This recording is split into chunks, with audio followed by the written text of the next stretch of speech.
अस्सलाम वालेकुम व्यूअर्स, मैं हूँ आपकी होस्ट माहम सुल्तान और आप देख रहे हैं इल्मी सिटी। जैसा कि आप जानते हैं इल्मी सिटी हमेशा आपके लिए कोई ना कोई मालूमाती प्रोग्राम लेकर आता है। आज भी बिल्कुल इसी तरह का एक मालूमाती प्रोग्राम है।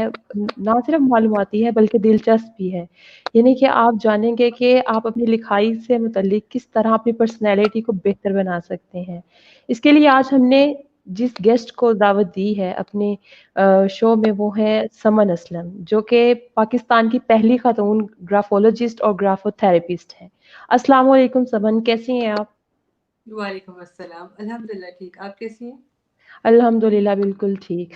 जी बताइएगा समन के ग्राफोलॉजी है क्या? इसका डिफाइन करें क्योंकि बहुत सारे लोग यहाँ पे ऐसे होंगे मेरी तरह जिन्हें ग्राफोलॉजी का पता ही नहीं होगा क्योंकि पाकिस्तान में ये नई फील्ड है इसलिए ग्राफोलॉजी के मुतालिक बहुत ही कम लोग जानते होंगे। तो काइंडली आप इसे ज़रा बताइएगा कि इसके मुतालिक क्या है ये ग्राफोलॉजी? जी, मैं ये कहूँगी कि ग्राफोलॉजी इज़ अ स्टडी, एक इंसान की लिखाई की स्टडी है। उसके ऊपर इंसान की लिखाई से एक ग्राफोलॉजिस्ट उसके बारे में बहुत सी चीज़ें बता सकते हैं। दैट इंक्लूड्स इंसान की पर्सनैलिटी, उसका करंट स्टेट ऑफ माइंड, वो इमोशनल स्टेबल है या नहीं है, और कैरेक्टरिस्टिक्स, अगर वो कोई चीज़ फ़ील कर रहा है तो किस वजह से फ़ील कर रहा है, उसके पीछे क्या रीज़न है फ़ील करने का, इस तरह अगर बिहेव कर रहा है तो वो क्यों बिहेव कर रहा है, वो सब चीज़ें पता चल सकती हैं। बेसिकली जो हमारी हैंड राइटिंग होती है वो इंसान का मिरर होता है। तो इंसान की हैंड राइटिंग से हम लोग उसके पूरे दिमाग को पढ़ सकते हैं, conscious and subconscious mind. Normally लोगों को लगता है कि उनको अपने बारे में हर चीज़ पता है, उनको अपने माइंड के बारे में हर चीज़ पता है, लेकिन एक हमारा कॉन्शियस माइंड होता है जो हम कॉन्शियसली जो कॉन्शियस होता है, एक सब कॉन्शियस होता है जो बैक हैंड पे होता है, जिसका हम लोगों को ज़्यादा अंदाज़ा नहीं होता। ग्राफोलॉजी जो है वो दोनों माइंड को पढ़ सकती है और आपको बता सकती है। जी। सही।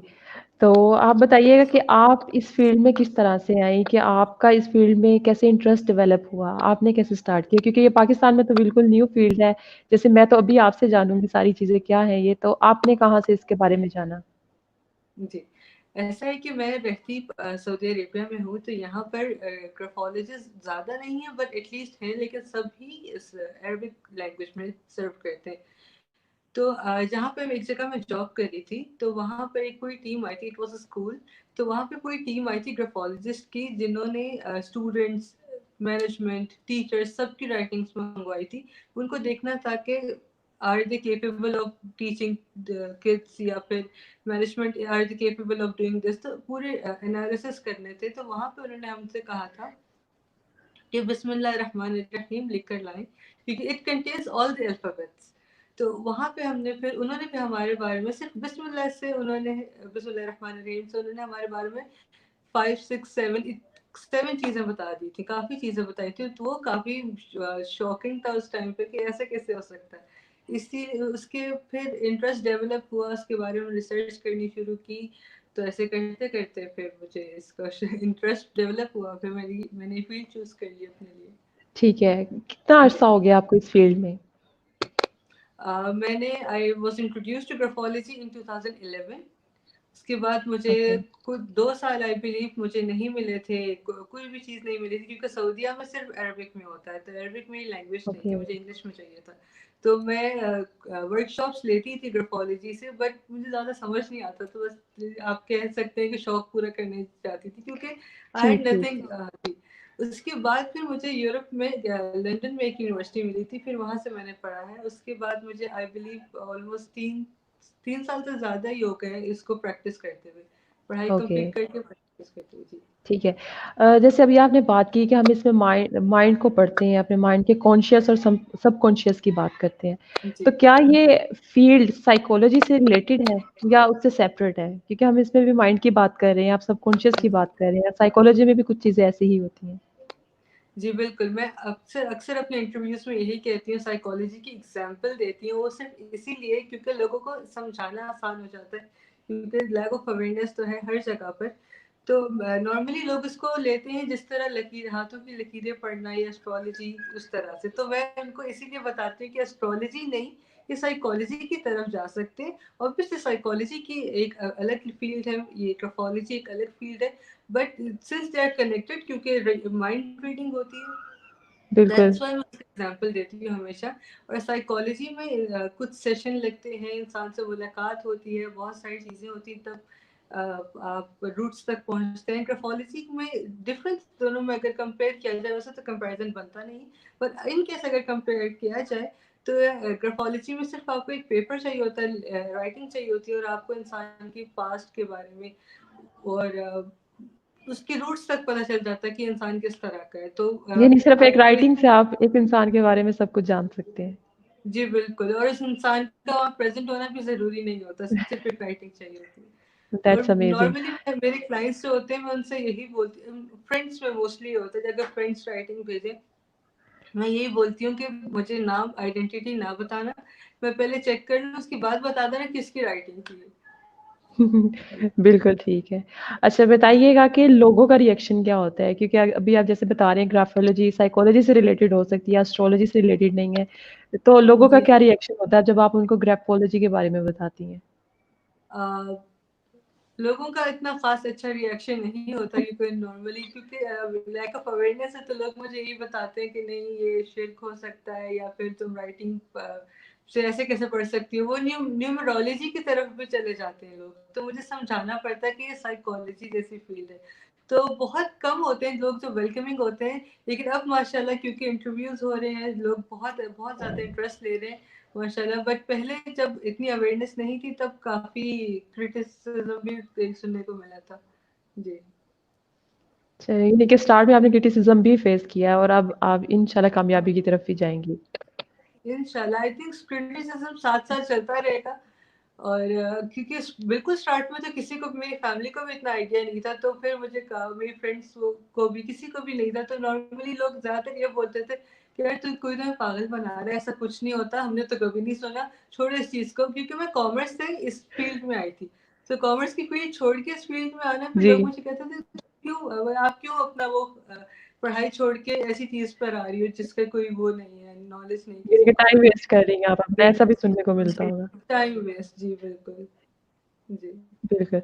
अच्छा बताइएगा समन के जब आपके क्लाइंट्स आते हैं और आप क्लाइंट्स को उनकी राइटिंग रिपोर्ट देती हैं, तो उनकी राइटिंग रिपोर्ट के बाद उनका रिएक्शन क्या होता है? क्योंकि बहुत सारी चीज़ें जो आप बताती होंगी और लगता होगा उन्हें कि ये किसी को भी नहीं पता, तो उनका क्या जी रिएक्शन होता है? जी। सबसे पहले इस क्वेश्चन के बाद में सबसे पहले अपना एक्सपीरियंस शेयर करना चाहूंगी। मेरा क्या एक्सपीरियंस था जब मैंने फर्स्ट टाइम मेरी राइटिंग एनालिसिस रिपोर्ट आई थी मेरी। मेरी प्रिंसिपल ने मेरी राइटिंग चेक की थी, और मेरी एक पढ़ाई के 1 साल बाद।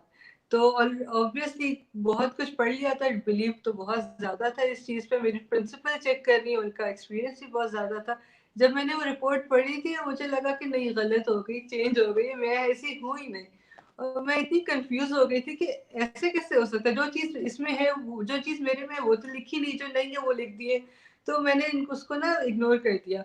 लेकिन ऑब्वियसली वो चीजें मेरे माइंड में थी, तो जैसे जैसे सिचुएशन आती रही मेरी लाइफ में, वैसे वैसे वो चीजें मुझे क्लिक की कि ये तो लिखा होता उसके अंदर। तो तब मुझे रियलाइज हुआ कि हर चीज इंसान को लगता है कि उसको सब पता है उसके बारे में, लेकिन नहीं होता, और बहुत चीजें जो है सबकॉन्शियस माइंड में होती है, और वो ग्राफोलॉजी से पता चल जाता है। तो जहाँ तक क्लास पर क्लाइंट्स की बात आती है, क्लाइंट्स वैसे माशाल्लाह माशाल्लाह मेरे ख्याल से ऑलमोस्ट सभी एक्सेप्ट करते हैं इस फैक्ट को, सभी वो कहते हैं कि बिल्कुल सही कहा है। और जो कुछ चीजें होती हैं जो इंसान कहते हैं कि अच्छा ये 10 पॉइंट्स ठीक थे, ये 2 पॉइंट गलत है, तो उस पर मैं कुछ नहीं कहती, क्योंकि obviously I have been through that. मुझे पता होता है इंसान को फौरन से नहीं बिलीव करता वो। तो मैं उनसे सिर्फ इतना कहती हूँ कि just keep that in your mind, alert हो जाए आप इसलिए। अगर आपके साथ होता है तो ठीक है, अगर नहीं होता तो वेल एंड गुड। तो लेकिन सम आई टाइम वुड वो से चीज़ें सब जी, जी, सम सॉरी। टाइम वो चीज़ें सबकॉन्शियस में होती हैं, इंसान को खुद भी नहीं पता होती। बिल्कुल बिल्कुल, जब तक मेरे साथ नहीं हुआ था तब तक मुझे होता था कि लोग कैसे एक्सेप्ट नहीं करते, शायद मेरे सामने नहीं करना चाहते। लेकिन जब मेरे साथ हुआ तब मुझे हुआ कि okay there are so many things, जब इंसान को खुद का आइडिया भी नहीं होता, बट ग्राफोलॉजी से पता चल जाता है। ओके समझ जी ठीक है बात करते हैं अगर जैसे हम राइटिंग स्टाइल्स की बात करते हैं कुछ लोगों की जी राइटिंग बहुत छोटी होती है कुछ लोगों की राइटिंग जी स्टाइल बहुत बड़ा होता है कुछ जी की राइटिंग वाकई बहुत गंदी होती है जैसे पाँव की छोटी उंगली से लिखा जा रहा है तो जी क्या बिल्कुल। इससे भी पता चलता है कि आप इतना अगर हम जनरली इसको डिफाइन करें कि जैसे बहुत किसी की अच्छी राइटिंग है, क्लीन लिखा हुआ है या जॉइनिंग में लिखा हुआ है, तो किस तरह से आप डिफाइन करते हैं इसको, हम बता सकें लोगों को कि अगर किसी की राइटिंग इससे मैच करती है तो उसकी पर्सनैलिटी के कौन से एस्पेक्ट्स ऐसे हो सकते हैं?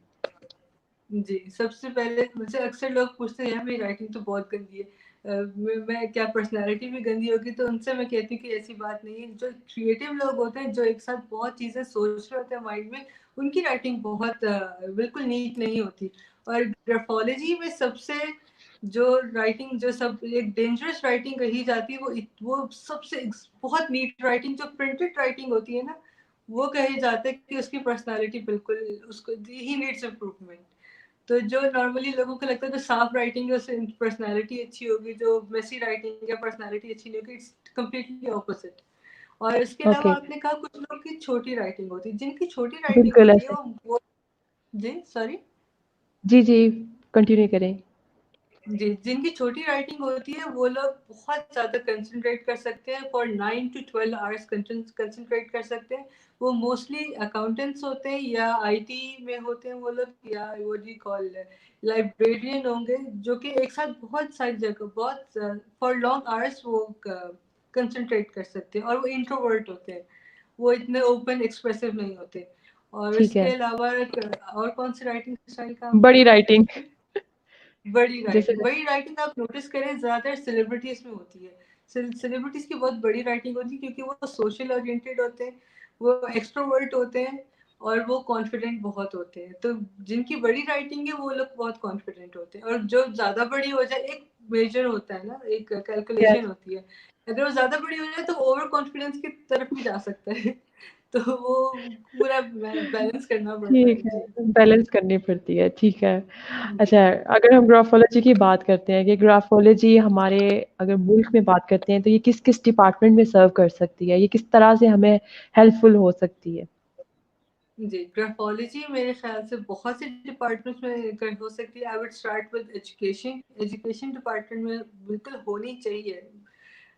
मुझे ऐसा लगता है हमारे टीचर्स को सबसे ज़्यादा हमारे टीचर्स को ज़रूरत है, जो कि प्री केज़ में या फिर जो बच्चों के टीचर्स हैं, व्हाट यू कॉल केजी, और इन सब में उनको पता होना चाहिए ग्राफ़ोलॉजी कोर्सेज़ उनको उनको लेने चाहिए। ओह, कि कुछ बिल्कुल, फॉर्मेशंस ऐसी होती हैं, अगर वो वक़्त में ना ठीक कराई जाए और वो ही इंसान उसी तरह लिखने लग जाए, तो वो आपके माइंड को वो मैसेज देता रहा, कल को कुछ जो है वो इतनी डेंजरस है कि इंसान किसी तरह का एडिक्ट भी हो सकता है। तो मुझे ऐसा लगता है हमारे टीचर्स को बहुत ज़रूरत है कि सही फॉर्मेशन सिखाने की।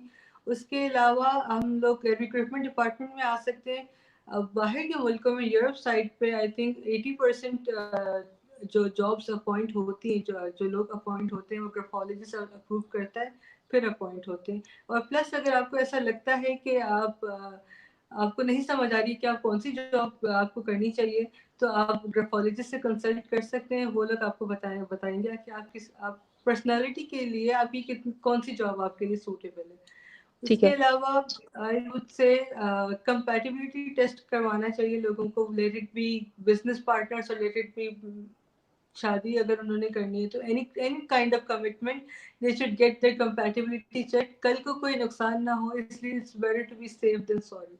तो ओके, कंपैटिबिलिटी चेक अगर लोग करवाएं तो बहुत अच्छा होता है। ठीक है। और अभी इसके एक अलावा क्वेश्चन आया जी, जी, जी अभी एक हमारे व्यूअर्स का क्वेश्चन आया, वो पूछ रहे हैं कि मैं कंटिन्यूअसली जो है वो राइटिंग को नीट करने की या ठीक करने की कोशिश कर रहा हूँ, लेकिन होती नहीं है। जी तो क्या ये इससे रिलेटेड ही है, ग्राफोलॉजी से? सॉरी जी, जी, बिल्कुल। ये मैं इनसे ये कहूँगी कि अगर आप राइटिंग आपकी डिपेंड करती है कितनी ज़्यादा ख़राब है और वो कितनी नीट करना चाह रहे हैं। तो अगर आप बहुत नीट करना चाह रहे हैं तो it's like you are forcing yourself कि आप रूल्स फॉलो करें। तो अगर आपकी ऐसी पर्सनैलिटी जिसमें आप रूल्स नहीं फॉलो करते, फिर वो आपकी एक फॉलोअर पर्सनैलिटी बन जाएगी जिसमें आप जो हर तरह के रूल्स फॉलो करने लग जाएंगे। तो if you want to change yourself, अगर आप एक लीडर से फॉलोअर बनना चाह रहे हैं तो आप ऐसा करें। बट आई वुड से कि अगर आप मुझसे पर्सनली कंसल्ट कर लें, अगर आप अभी किसी तरह राइटिंग भेज सकते हैं, तब मैं ऑनलाइन भी बता सकती हूँ कि आपको कितनी नीट करने की ज़रूरत है।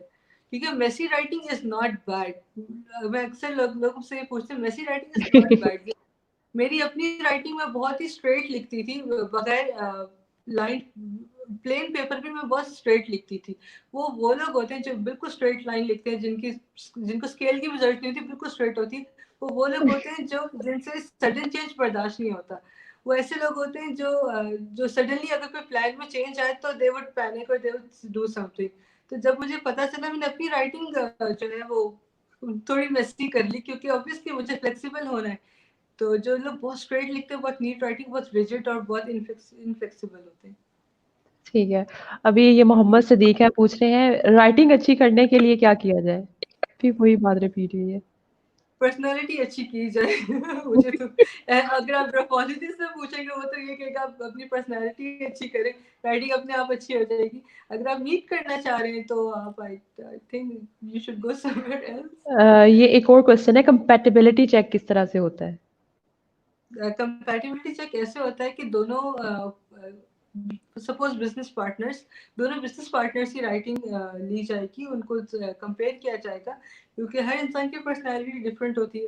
कुछ लोग बिल्कुल। बहुत जल्दी में डिसीजन लेते हैं, कुछ लोग थोड़ा सा आराम से लेते हैं। इस तरह की बहुत सी चीजें होती है। अगर आप इस तरह के दो डिफरेंट लोग साथ जॉब करें तो उनके लिए बहुत मुश्किल हो जाएगा देर तक चलना, फॉर लॉन्ग टर्म उनके लिए मुश्किल हो जाएगा। तो इट्स बेटर बिल्कुल। कि आप कंपैटिबिलिटी चेक करवा लें। एनर्जी लोगों की मैच करनी चाहिए, और भी बहुत सी चीजें मैच करनी चाहिए। तो इस तरह होती है कंपैटिबिलिटी अ, चेक। जी। सुमेरा है, पूछिए how can we use graphology in our lives? ये पूछिए हम अपनी ज़िंदगी में किस तरह इस्तेमाल सकते हैं? सेकंड क्वेश्चन का आंसर आपका सुमेरा दे दिया है समन ने, कि like which departments can use this to help और सो, यानी कि एजुकेशन में उन्होंने टीचिंग से रिलेटेड बताया है कि टीचर्स को सबसे पहले देनी चाहिए। इन्हें आप और बताएँ कि हम डेली बेसिस पे अपनी डेली लाइफ़्स में किस तरह से इसको यूज़ कर सकते हैं ग्राफोलॉजी को? डेली लाइफ में आप ऐसे यूज कर सकते हैं कि सबसे पहले अगर आपको ग्राफोलॉजी में इंटरेस्ट है, अगर आपको उसका नॉलेज है, तो आपको ग्राफोथेरेपी का भी होगा। तो ग्राफोथेरेपी इज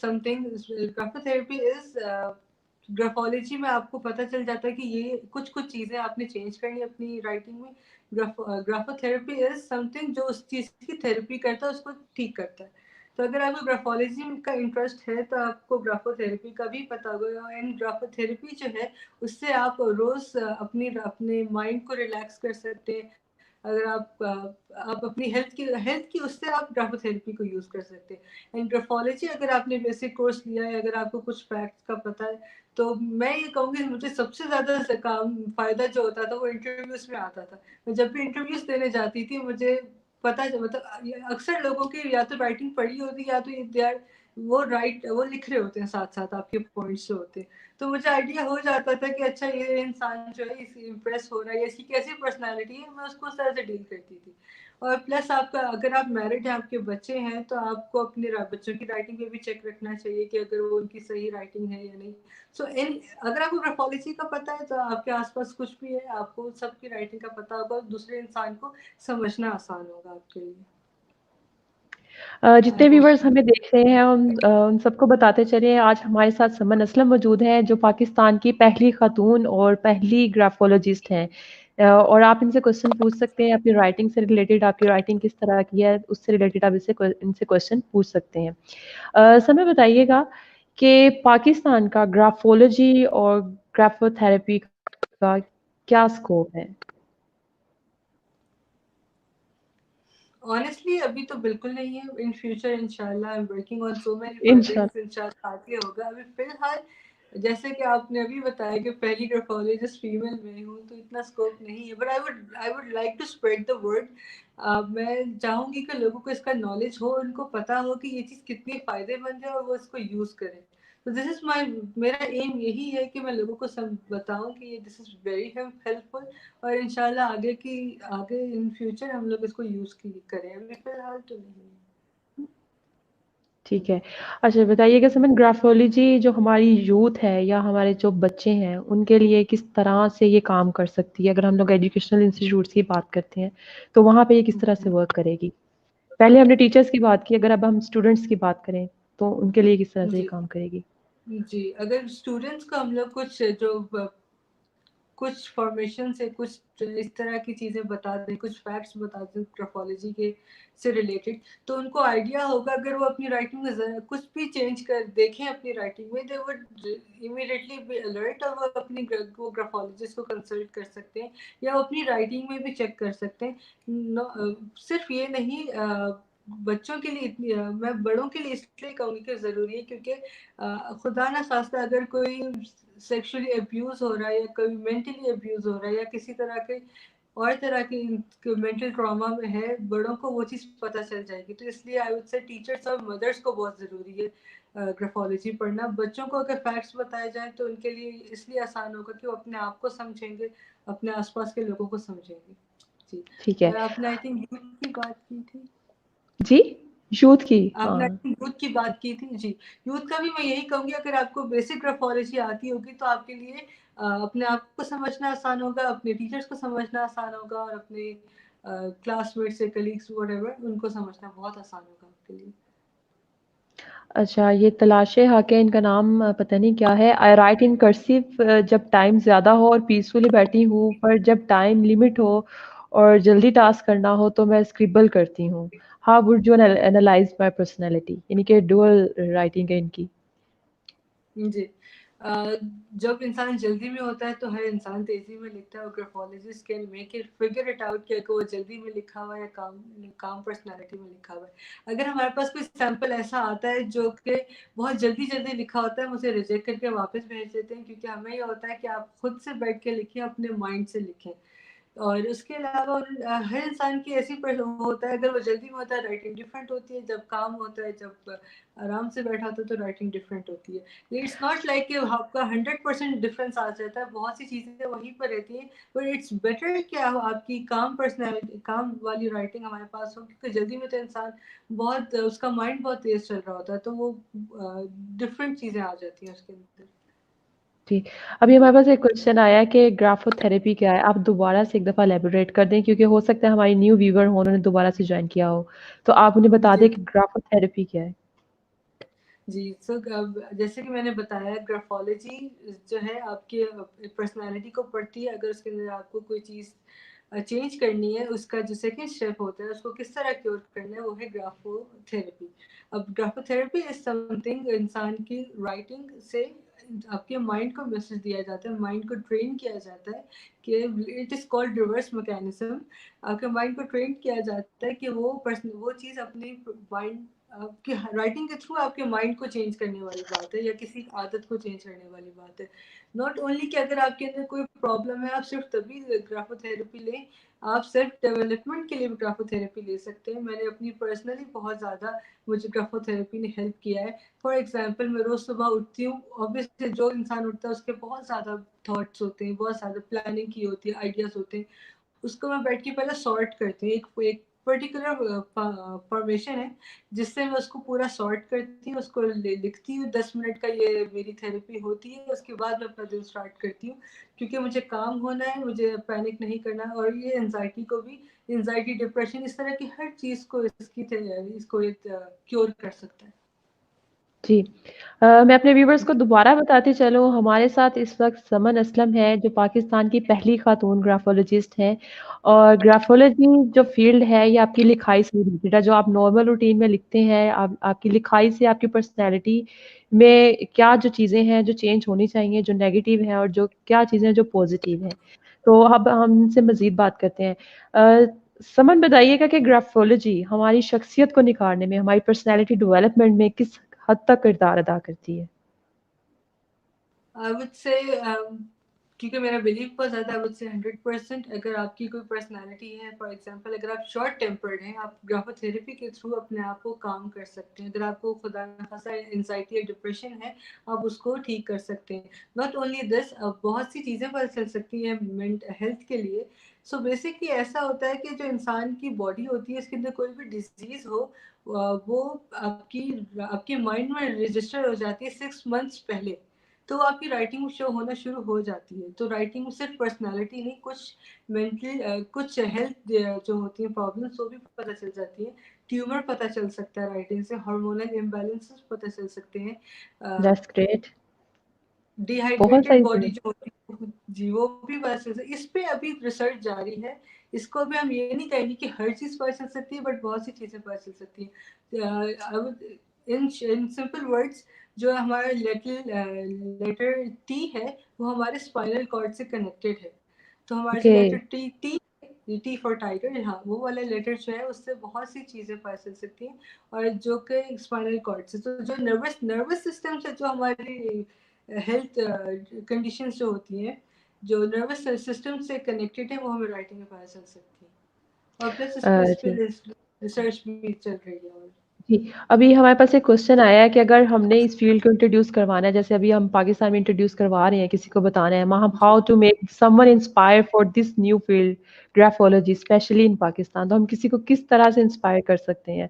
उनको किस तरह बताया जाए कि वो इनकरेज हों इस फ़ील्ड के लिए? जी, तो बिल्कुल हम यही हम अपनी फैक्ट्स और हम अपने फैक्ट्स रखने चाहिए, हम उन्हें समझाना चाहिए कि क्या-क्या चीज़ें होती हैं, और अगर डेमो भी देना पड़े तो डेमो भी देंगे, ताकि लोगों को समझ आए, क्योंकि ऑब्वियसली अगर अचानक से कोई मेरे सामने आके कोई ऐसी बात करे तो मुझे भी यकीन नहीं आएगा।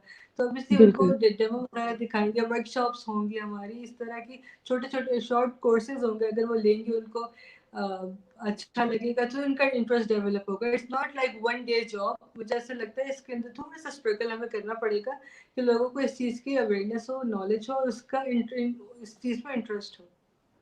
ठीक है। जी अभी हमारे पास एक और क्वेश्चन आया है कि मैं आपको अपनी राइटिंग ऑब्जर्व करके आपको सेंड करता हूँ, तो अगर इसमें क्या चेंज लाने चाहिए हम मेरी अपनी पर्सनैलिटी में, वो आप बताइएगा। आप लोगों के जितने भी कंसर्न्स हैं, आप समन से पर्सनली या हम लोग नेक्स्ट दोबारा से शो करेंगे इससे रिलेटेड कि आपकी लिखाई कैसी है, उसको एनालाइज़ किस तरह से किया जाए। इंशाल्लाह हम जब दोबारा शो करेंगे, समन को दोबारा इनवाइट करेंगे, तो उस पे हम लोग इसके मुतालिक बात करेंगे। समय जी बात करते हैं पाकिस्तान की, तो हमारे मुल्क में इसको इंट्रोड्यूस करवाना कितना ज़रूरी है और किस तरह से हम करवा सकते हैं? That is the important thing कि हम इंट्रोड्यूस इसे इंट्रोड्यूस किस तरह से करवा सकते हैं। जी, सबसे पहले आपने पूछा कितना ज़रूरी है? मुझे ऐसा लगता है कि 100% ज़रूरी है, बहुत ज़रूरी, क्योंकि हमारे पास मेंटल हेल्थ को बहुत बिल्कुल अवेयरनेस नहीं दी हुई है। हमारे पास मेंटल हेल्थ को कोई इस बारे में सोचता ही नहीं है। बहुत टाइम के बाद अब जाके लोग साइकोलॉजिस्ट के पास जाते हैं, वरना लोगों को बिल्कुल, ऑफेंसिव लगती है चीज़। जबकि जितनी आपके लिए फिज़िकल हेल्थ ज़रूरी है, उससे ज़्यादा मुझे ऐसा लगता है आपकी मेंटल हेल्थ ज़रूरी है। क्योंकि मेंटल हेल्थ ठीक होगी तो बहुत सारी फिजिकल हेल्थ भी आपकी, फिजिकल कंडीशंस भी आपकी नहीं होंगी। तो आई वुड से सबसे पहले लोगों को इसके बारे में थोड़ा ओपन होना चाहिए कि मेंटल हेल्थ भी बहुत ज़रूरी है। जिस तरह एक इंसान अपना रेगुलर चेकअप करवाता है ईयरली या 6 मंथ्स बाद अपने फुल बॉडी का, उस तरह आपको अपने माइंड का भी करवाना चाहिए। और उसके इंट्रोड्यूस जो है, मैं अपनी तरफ से मेरी कोशिश है कि मैं अपने प्लेटफॉर्म, अपने सोशल मीडिया से ज़्यादा से ज़्यादा अवेयरनेस स्प्रेड करूँ। उसके बाद अ, आप जी, जी, जी। जी, समन बताइएगा, बहुत सारे लोग हैं जिस वक़्त हमसे ये पूछ रहे हैं कि आपसे किस तरह से कनेक्ट हुआ जाए, तो आप कोई ऐसा अपना प्लेटफ़ॉर्म बताएँगी जहाँ से आपके साथ ये लोग लिंक कर सकें? जी, बिल्कुल, अगर आप गूगल पे सर्च करते हैं ग्राफोलॉजिस्ट समन असलम, आपको मेरे सारे सोशल मीडिया वहाँ पे मिल जाएँगे। आप कहीं से भी मुझे कॉन्टैक्ट कर सकते हैं।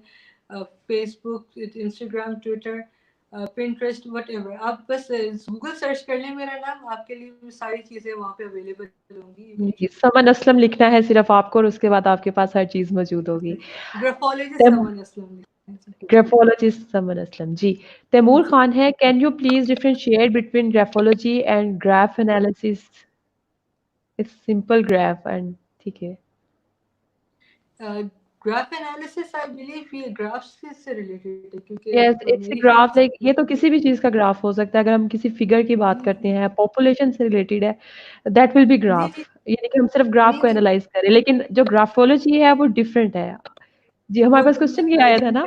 जी, ग्राफ एनालिसिस और ग्राफ़ोलॉजी, इट्स जी, डिफरेंट। नॉर्मली बहुत से लोग पूछते हैं कि ग्राफ्स के बारे में क्यों पढ़ रही हो आप? तो graphology is basically, graph word आया है इटली से।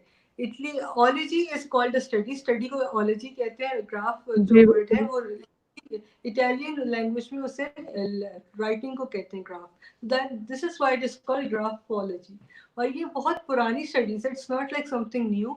ये 3000 साल से ज़्यादा पुरानी स्टडी है। एंड मैंने पढ़ा है कि फेरो के ज़माने में, मतलब फेरौन के ज़माने में भी इसको यूज़ किया जाता था। जी जी। अच्छा, समन हमें बताइएगा कि ग्राफोलॉजिस्ट के पास हमें जाना हमारा इतना ज़रूरी क्यों है और इसकी थेरेपी लेना हमारे लिए ज़रूरी क्यों है? यानी कि हर मैं इंसान को सबसे जाना पहले चाहिए या सिर्फ़ कुछ लोग हैं जिनको जाना चाहिए? जी, मैं सबसे पहले यही कहूँगी कि सिर्फ़ इसलिए नहीं कि अगर आपको कोई मेंटल स्ट्रेस हो रहा है या आपको मेंटल हेल्थ के लिए आप जाएँ, ये ऐसा बिल्कुल नहीं है। आप वैसे भी रेगुलर चेकअप के लिए जा सकते हैं। बहुत सी चीज़ें इंसान के अंदर होती हैं, उसको नहीं पता होता। अगर एक ग्राफ़ोलॉजिस्ट उसको बताए तो वो उसको एनहांस कर सकता है। और उसके लिए जाना इतनी ज़रूरी इसलिए क्योंकि आपकी मेंटल हेल्थ बहुत ज़रूरी है। आपकी, आपके बच्चों की, ख़ासकर छोटे बच्चों की, क्योंकि वो लोग अपनी बात नहीं समझा सकते। तो खासकर छोटे बच्चों की मेंटल हेल्थ बहुत ज़रूरी है। तो चाइल्ड ग्राफोलॉजी जो है वो बहुत ज़्यादा ज़रूरी है। उसके अलावा एक और ब्रांच है इसकी, that is called forensic graphology. Forensic में हुँ। आपको आइडिया तो हो गया होगा, ये थोड़ा सा उससे रिलेटेड है, क्रिमिनोलॉजी से रिलेटेड होगा ये। फोरेंसिक जो है उसमें ransom notes, suicide notes, murderers की जो राइटिंग होती है वो पूरी बताई जाती है। तो उसमें खुदा ना खासा किसी ने सुसाइड किया तो हम ये बता सकते हैं कि ये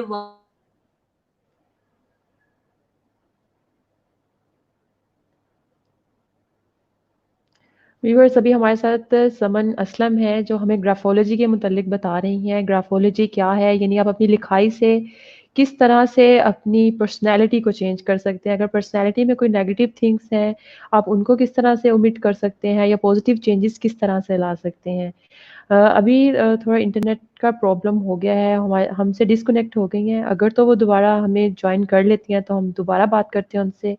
अदरवाइज़ इंशाल्लाह नेक्स्ट हमारे हमारे साथ इनका दोबारा सेशन होगा। आप अपने जो रिमेनिंग क्वेश्चंस हैं उसमें कर लीजिएगा। तब तक के लिए आप हमारे इस शो को देखिए और दोबारा से रीच आउट कीजिए कि कौन-सी ऐसी चीज़ें हैं जो आपके अंदर मौजूद हैं, कौन-सी नहीं है और आप इस शो से किस तरह से हेल्प ले सकते हैं। जी, जी समन हमारे साथ दोबारा आ गई हैं। जी समन, जी जी कंटिन्यू मैं करें। बात हमें कर लगा आप चली गई हैं। नहीं, वो कनेक्टिविटी इशू है। मैं ये जी। बता रही थी कि फॉरेंसिक ग्राफोलॉजी की बात हो रही थी, तो अगर खुदा ना खासा कोई सुसाइड नोट आता है हमारे पास, तो हम ये बता सकते हैं कि किसी ने प्रेशराइज किया है या किसी ने, या वो खुद डिप्रेस थे। और प्लस कुछ लोगों में क्रिमिनल ट्रेट्स होते हैं जो कि हम चलते हमारे हमारी तरह आम चलते फिरते हैं, लेकिन हमें पता नहीं होता कि कल को ये इतने वायलेंट हो जाएंगे कि ये किसी को मार भी सकते हैं। तो ग्राफोलॉजी से वो भी बिल्कुल, पता चलता ठीक है। है। So thank you. Thank you so much Saman. It was really healthy talk. यानी कि बहुत सारे लोगों को इस फील्ड का पता नहीं था, इंक्लूडिंग मी। हम लोगों ने बहुत कुछ आपसे जाना है। इंशाल्लाह दोबारा आपको किसी और टाइम पे शो में इनवाइट करेंगे और मज़ीद आपसे मालूमात लेंगे। जितने लोग चाहते हैं कि वो समन से कांटेक्ट करें, समन असलम से, तो काइंडली आप गूगल भी कर सकते हैं या फेसबुक पे या इंस्टाग्राम या ट्विटर पे, कहीं भी आप ग्राफोलॉजिस्ट समन असलम लिखेंगे तो आपको आपका समन असलम से कांटेक्ट हो जाएगा। जी समन असलम, लास्ट में कोई आपके वर्ड्स हों जो आप कहना चाहें सारे व्यूअर्स को? जी, बिल्कुल, मैं यही कहूँगी मेंटल हेल्थ के से रिलेटेड, मैं यही कहूँगी कि अपनी मेंटल हेल्थ को उतनी इम्पोर्टेंस दें जितनी आप अपनी फिज़िकल हेल्थ को देते हैं। और अगर आपको ऐसा लगता है कि आपको कंसल्ट करना चाहिए कोई साइकोलॉजिस्ट या ग्राफोलॉजिस्ट, कोई भी मेंटल हेल्थ से रिलेटेड, आप जो है उनसे कंसल्ट करें। उसके अलावा जो सिचुएशन आजकल चल रही है, मैं उनसे ये कहूँगी कि नॉर्मली लोग कोविड को इतना बिलीव नहीं कर रहे उस पे, but I would say that it's better to stay home and stay safe. Better to be safe than sorry later on. जी thank you so much Saman. आपका हमारे शो में आने का बहुत-बहुत शुक्रिया। आपने अपना इतना कीमती वक़्त हमें दिया। Thank you so much. जो जी लोग भी शुक्रिया। कांटेक्ट करना चाहते हैं, मैं दोबारा रिपीट कर रही हूँ कि आप यूट्यूब नहीं, गूगल पे, इंस्टा या ट्विटर पे कहीं भी ग्राफोलॉजिस्ट समन असलम लिखेंगे तो आपको समन असलम का अकाउंट मिल जाएगा और आप उनसे पर्सनली कांटेक्ट कर सकते हैं। इंशाल्लाह दोबारा आपके साथ हाज़िर होंगे किसी नए प्रोग्राम में दिलचस्प मालूमात के साथ। तब तक के लिए Thank अल्लाह हाफ़िज़। thank you so much for having me. अल्लाह हाफ़िज़। Allah.